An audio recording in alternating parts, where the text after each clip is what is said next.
এদিনীয়া পোৱালিত হোৱাৰ সম্ভাৱনা আছে সেইকাৰণে আমি to prevent that one day disease আমি মানে হেডচাইড থাকোঁতে আমি এদিনতে ভেকচিনটো দিওঁ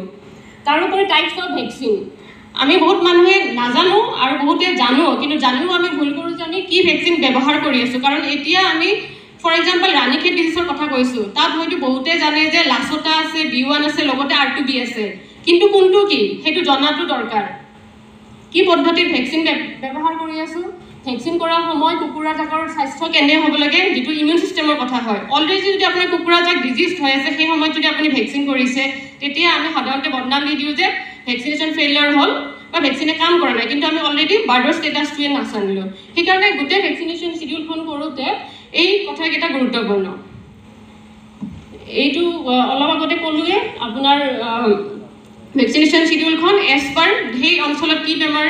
উপলব্ধ আছে সেইটো হিচাপে আপোনালোকে ডিজাইন কৰিলে হ'ল ঠিক তেনেকৈ এখন ব্ৰইলাৰ যিহেতু আমি 42 বা 45 ডেজত উলিয়াই দিয়া যায় এটা বেচ আমি 5 দিন লাচোটা আকৌ IPD দেন আকৌ লাচোটা বুষ্টাৰ আৰু লেয়াৰ্ছৰো আপোনালোকে ডিপেণ্ড কৰি পেলাই আপোনালোকৰ অঞ্চলত কি বেমাৰ আছে সেই হিচাপে আপোনালোকে নিজে তালিকাখন ডিজাইন কৰি ল'ব পাৰে এতিয়া আটাইতকৈ ইম্পৰ্টেণ্ট কথা আমি ভেকচিন দিলোঁ ভেকচিনেশ্যন কৰিলোঁ কিন্তু ভেকচিন দিয়াৰ পিছতো why vaccination failure ডিফল্টৰ কাৰণ কি কেতিয়াবা আপোনালোকে উলিয়াব বিচাৰিছেনে আমি সাধাৰণতে ক'লো বজাৰৰ পৰা ভেকচিন আনিলে ভেকচিনেশ্যন ফেইলিয়াৰ হ'ল ভেকচিনটো বেয়া কিন্তু সঁচাকৈ অকল ভেকচিনটো বেয়া কাৰণে ভেকচিনেশ্যন ফেইলিয়াৰ হৈছেনে এতিয়া চমুকৈ ইয়াৰ কাৰণকেইটা আমি আলোচনা কৰিছোঁ আমি যিটো ভেকচিন ব্যৱহাৰ কৰি আছোঁ বিভিন্ন কোম্পানী আছে এতিয়া আমি যিটো কোম্পানীৰ পৰা কৰি আছোঁ ব্যৱহাৰ সেইটো সঁচাকৈ পটেণ্ট হয়নে সাৰ্কুলেটিং ষ্ট্ৰেইন এণ্ড লোকেল আইচলেট ইয়াত এইটো পইণ্ট বহুত মন কৰিবলগীয়া আমি যিটো এগেইনষ্টত ভেকচিন ব্যৱহাৰ কৰি আছোঁ সেইটো আজি 50 বছৰ আগৰ পৰা চলি থকা ভেকচিন কিন্তু আজি ফিল্ডত বৰ্তমান সময়ত কোনটো বীজাণুৱে কি বেমাৰ কৰি আছে আমি আজিলৈকে চিনাক্ত কৰিব পৰা নাই আৰু তাৰে ডেফিচিয়েঞ্চি আমাৰ নিজৰ ভুল কাৰণ আমি কৃষক হৈ পেলাই আমি কেতিয়াও সেইটো দায়িত্ব লোৱা নাই যিটো হিচাপে চলি আহি আছে আমি কেতিয়াও চিন্তাধাৰা সলোৱা নাই যে ই নতুনো হ'ব পাৰে সেইকাৰণে আপোনালোকক অনুৰোধ যে এইখন সভাৰ পৰা আপোনালোকে এই কথাটো মন কৰি লয় যে কিবা কাৰণত যদি আপোনালোকে ৰিপিটেড ভেকচিনেশ্যন কৰাৰ পিছতো আউটব্ৰেক হৈ আছে তো দেয়াৰ ইজ এ পচিবিলিটি যে কিজানি আমি যিটো এগেইনষ্টত ভেকচিন কৰি আছোঁ আৰু সেই চাৰ্কুলেটিং ভাইৰাছটো বেলেগ হয় নেক্সট ভেকচিন মেচিং বহুত